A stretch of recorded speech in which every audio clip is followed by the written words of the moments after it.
Hi folks, we're at the Thermaltake booth over at CES 2020 and I'm here with Thermal Mike and we're taking a look at an awful lot of new products. So first up, we've got this distro plate P5 kind of design here. What's going on here? And I noticed there's some special tubes in here as well. So this is a real treat for us here at CES 2020. This is our new distro case, 350p as far as a case as part it is. And yes, of course, it's a nice giant distro plate in the back there, which is something we showed a little bit at for Computex. And then this is more of the full mass production. One of the things that you can notice that we updated here for this is the motherboard tray. We added this motherboard tray with a nice swing door so you can get access to the back for the cable management. This is also removable, so you can put the motherboard on there, which I really like. But the one thing I want to highlight to here is the radiator bracket. So because of being a distro plate in the back, there's no airflow like our Core P3. So being able to move that out here with this bracket, have the radiator mounted down, really makes it a nice add-on to it. And yeah, the tubes. Yeah, these are really something special. So are these hydro dipped then? So this is something I've been working on, you know, as a modder myself. This is a hydro dip tube. I'm possibly looking to call this maybe hydro tube. And it's a product that I want to offer for our LCGS product line for custom liquid cooled PCs, because now we're starting and offering turnkey solutions with LCGS. And I wanted to have something special that I can offer. And with this, we have this coating on the tube. And it's really interesting. I mean, I've done a lot of tube work over the years, and to find a material that allows me to be able to bend it after the fact, I think is really going to be something a lot of the industry, modders, and the community is really going to be, you know, I'm very excited for it.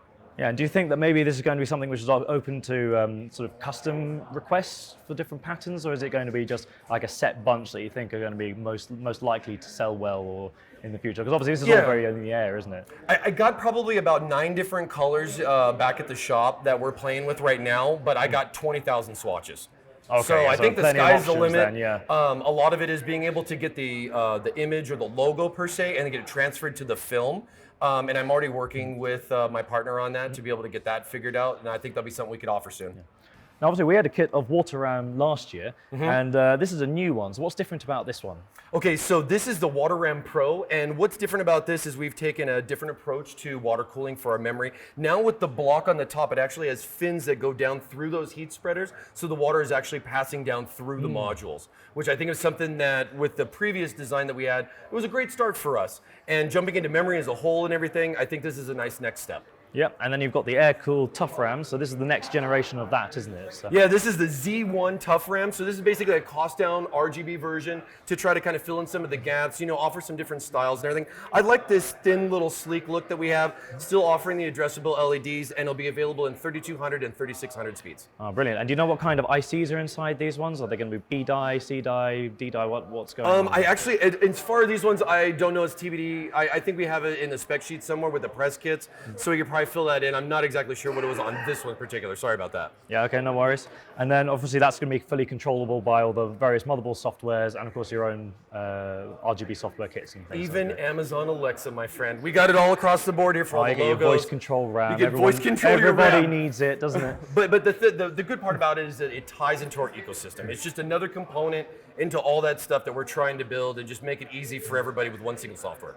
Right, so obviously this is your big sort of chassis announcement for the event, isn't it? This Big. is crazy. What is going on here, Mike? Oh, so funny story. The AH T600 is what we're calling this. It's really an interesting chassis from Thermaltake. We've done some interesting designs before in the past, but I don't think something as drastic as something like this. We all kind of joked around the office saying that this was like an attack helicopter. It's got that nice sleek like cockpit type front end. That's exactly the look that I was thinking. It's like an Apache, isn't it, from the front? It totally looks like an Apache right there in the front. I could definitely see a modder grabbing this and doing some ridiculous camel paint. And to mention about that, one thing that I like as a builder, this thing is not all riveted together. This thing is all screwed. All these little panels can come apart. You can really individually nice, paint them and detail them with that. And the other thing too is even with the weird design that it has, we're still running a triple 140 rad in the front. 480 can go across the top. And of course we also have our nice new distro plate in here as well. Very nice. And so you can, obviously you've got a very thick radiator in the front of this one. Yeah. Would you be able to put a thick radiator in the front and the top at the same time, full size, or do you have to have slightly thinner ones to be able to make up for that extra bit? No, I think you can go up to the full size as far as what we're offering for it. Push-pull might be a little bit of concern depending on what you got going on in there, as far as if you're going to be using a distro plate or mounting it a different way for doing your cooling. Now, obviously, this has got View 51, which means you'd think it would be smaller than View 71, but this looks quite a bit bigger to me, isn't it? So this is a lot wider. Yes. So yes, so we took a different look as far as going into the View series. I mean, we've been doing a few of them now. You can see a little bit of the View series here with the power button and that 45-degree, but ideally this is a liquid cooler's PC case.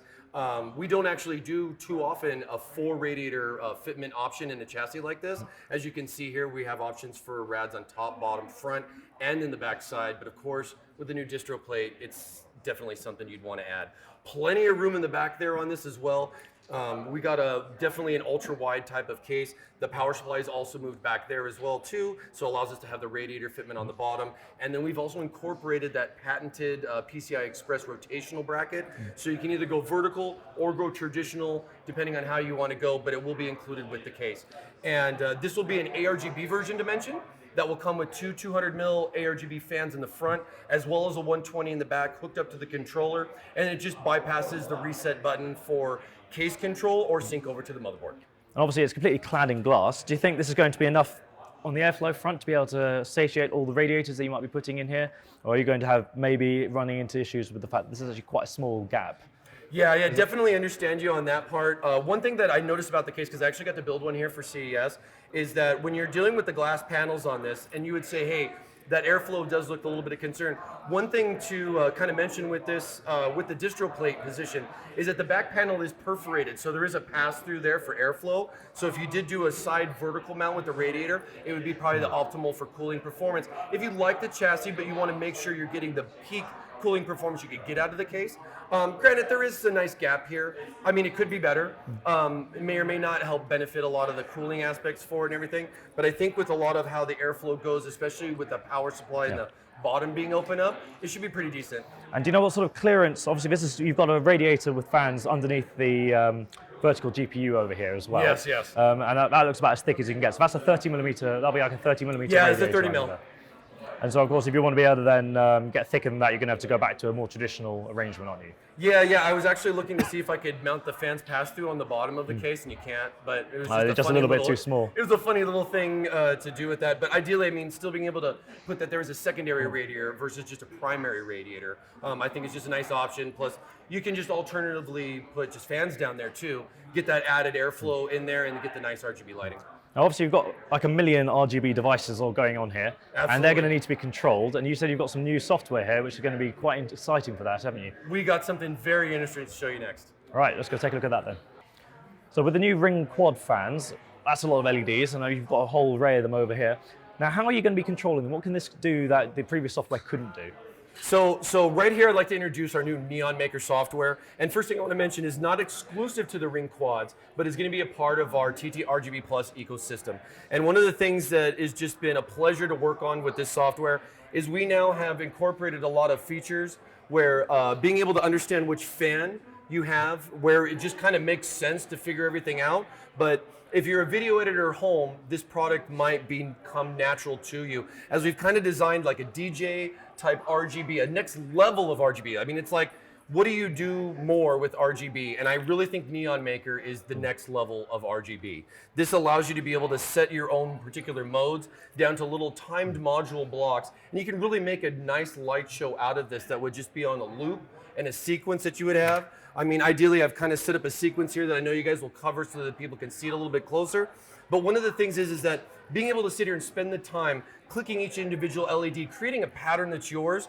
The best feature I like about it is the fact that you'll be able to save all that work and share it with your friends, share it with your community, and be able to come up with some really cool stuff. Do you think there might be room then for like a Thermaltake repository of these kind of things, where people swap and share things around, so you can download themes that other people have already set up maybe? I can't wait. If we don't do it, I'm going to set up something personal because I'm just so excited about it. I mean, if we get stuff like with our Discords that we have, or just on our fan base for our social media channels, but I'm pretty sure we're planning to do a nice landing page or an upload page, maybe similar like how we did our 3D makers, and kind of set up that kind of site so we could do that stuff where people could go in and just like getting like a company wallpaper or something like that, but for your RGB.